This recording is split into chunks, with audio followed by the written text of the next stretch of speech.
Hello friends, Vitsan channel yengbiriba mayam punamakpu Vitsana muktaram nauchari. Friends, ngasi ki blog se aina restaurant amada chaba chatpadako akoina daily chaba akoina dum fast food gumba chaba chatpadane thengnaba yam easily available loiba koi mangda dum leiba koina wakhandi tawrudaba adu mayam do kanana invent tawi e karamba year which year degi ing sok lising kayada haurakki haibase adu details mayamdo ai adum share tawjarake ko ayondati yam interesting oiraga kanabasu phangeba sigi knowledge se ado aina sigi se assume share tawrakne angangsingna potato chips kasi yam pamina. It was invented by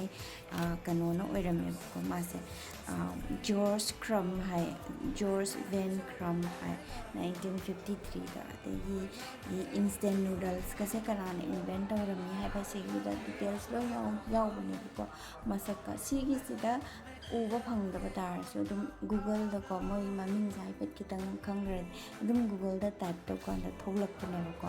adu condensed milk kasi khoi chadra milk net kar ka tha aina pi anda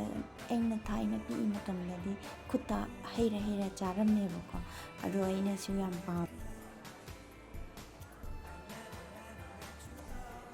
carbonated water soda may margarine popcorn kasi angang na siyang pamina milk chocolate adugi chahi kyada moise kanana invent tawge harga masaksu yauna sida ai yaurameba aduda aina share tawningdana ucharakpani ko margarita pizza gase kanana invent tawrami haibado ado